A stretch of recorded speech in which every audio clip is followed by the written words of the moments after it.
अस्सलाम वालेकुम। आप सबको खुशामदीद कहता हूँ मेरे YouTube channel zero to hero में। हमने यहाँ पर सिलेक्शन की बात की थी कि जिस एरिया को हम सेलेक्ट करेंगे उस एरिया को ये रिमूव कर देगा। तो हम इसको प्रैक्टिकल करके थोड़ा सा देखते हैं। यहाँ पर मैं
यहाँ पर इसको मूव करना काफ़ी मुश्किल है, क्योंकि ये कोई ग्राफिकली जैसे फोटोशॉप वगैरह करते हैं उस तरह तो काम नहीं करता, बट ये कि थोड़ा बहुत ये काम कर भी लेता है।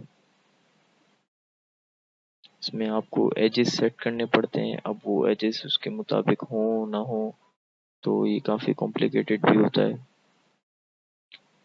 तो ये काफ़ी मुश्किल है इसको यूज़ करना, पर एक फीचर है तो हम उसको मेरा काम है बताना, तो मैंने बता दिया। तो अब ये वाइट बैकग्राउंड को ये ज़्यादा प्रेफर करता है उसको रिमूव करना, तो ये उसने उसको पकड़ लिया, उसको इसने सेलेक्ट करना है। सेलेक्ट कर लिया इसने। Keep changes. तो ये देखें जहाँ पर डॉट्स थे मेरे और जहाँ पर मेरी सिलेक्शन थी उसको ये इसने रिमूव कर दिया है, ठीक है। और जहाँ पर मैंने इसको टिक किया था यस का, तो उसको इसने कुछ भी नहीं किया। बाकी जगहों पे इसने जो हमने डॉट्स लगाए थे उनको इसने रिमूव कर दिया है। यहाँ पर हमारे पास कुछ इफ़ेक्ट्स हैं, जैसे कि हमारे पास मोबाइल में भी इस तरह के कुछ पिक्चर्स के इफ़ेक्ट होते हैं कि पिक्चर को आपको ब्राइटनेस उसकी लो करनी है, हाई करनी है, कंट्रास्ट उस पर अप्लाई करना है, नहीं करना। तो ये हम यहाँ पर भी यूज़ कर सकते हैं कंट्रास्ट वगैरह। यहाँ पर हम इसको ब्लैक एंड वाइट कलर देना चाहें या ग्रे आउट करना चाहें, इस तरह कोई भी हम कलर को यूज़ कर सकते हैं। कोई इफ़ेक्ट रखना चाहें इसके ऊपर तो यहाँ पर हमारे पास इफ़ेक्ट वगैरह भी दिए हुए हैं। ये कंप्रेस का क्या है, ये पिक्चर को कंप्रेस कर देती है, मतलब छोटा कर देती है, और ये आपका नेट के थ्रू चलता है, ठीक है। और ये आपकी रिसाइजिंग की है चीज़, रीसेट कर देती है पिक्चर जो आपकी पहले थी उसको रीसेट कर दिया इसने। और ये रीसेट पिक्चर एंड साइज, ठीक है, इसने साइज पे इसको बड़ा कर दिया। फिर आप इस पे जाएं तो ये आपको इस सेट पे जाता हूँ।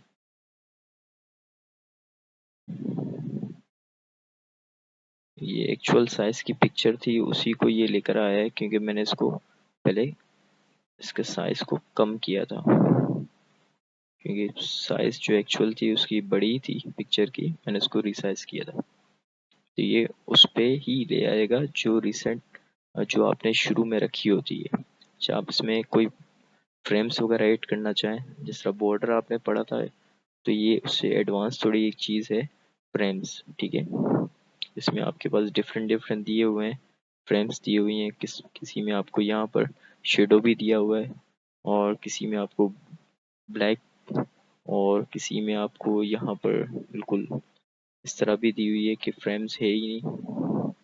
तो ये आप ओवल टाइप में भी दी हुई है, तरह ये सारी फ्रेम्स आपको यहाँ पर दी हुई हैं, तो आप ये अगर यूज़ करना चाहें ये भी कर सकते हैं। बॉर्डर यूज़ करना चाहते हैं कोई, आप बॉर्डर भी यूज़ करना चाहे कर सकते हैं, नहीं करना चाहते नहीं करें। मज़ीद कलर चाहिए आप यहाँ से ले सकते हैं। विड्थ वगैरह आपको बढ़ानी है बॉर्डर की तो आप यहाँ से बढ़ा सकते हैं। डैशेड डॉटेड वगैरह आपको चाहिए यहाँ पे लाइंस बॉर्डर की तो आप यहाँ से सेट कर सकते हैं। आपको इफ़ेक्ट चाहिए, अब ये बड़ी काम की चीज़ है। यहाँ पर मैंने आपको कहा था कि आपको थोड़ा सा बाद में समझाऊंगा, तो यहाँ पर अब वक्त है उसको समझाने का। तो यहाँ पर आपकी जो पिक्चर है आप उसको किस स्टाइल में शो करवाना चाहते हैं तो आप ये कर सकते हैं। यहाँ पर देखें 3D वगैरह टाइप दी हुई है इनकी, तो आप इसको यूज़ कर सकते हैं। ये सारी फॉर्मेटिंग इसकी खुल गई है, उसके थ्रू आप इसको फॉर्मेट अपनी मर्जी के तहत कर सकते हैं। ठीक है, आप यहाँ पर विड्थ हाइट वगैरह सेट कर सकते हैं। इसमें आप चाहें तो इफ़ेक्ट मज़ीद भी हैं, जैसे ये शेडो की है, और बेहतर ये है कि आप यहीं से करें ताकि आपको ये पता चलता रहे कि आप क्या चीज़ कर रहे हैं। जैसे आप शेडो की काम करना है आपको, तो आप यहाँ से शेडो का काम यू कर सकते हैं इजीली। ठीक है, इनर आउटर जिस तरह का आप शेडो चाहें कर सकते हैं। रिफ्लेक्शन चाहिए आपको, जैसे रिफ्लेक्शन नीचे आ रही है आपकी, इस तरह आप यहाँ से कर सकते हैं। ग्रो चाहिए आपको, तो आपको किस तरह का ग्रो चाहिए, ग्लो चाहिए तो आप ये यूज़ कर सकते हैं। सॉफ्ट एजेस आपको चाहिए तो आप इस तरह एजेस इस पे यूज़ कर सकते हैं।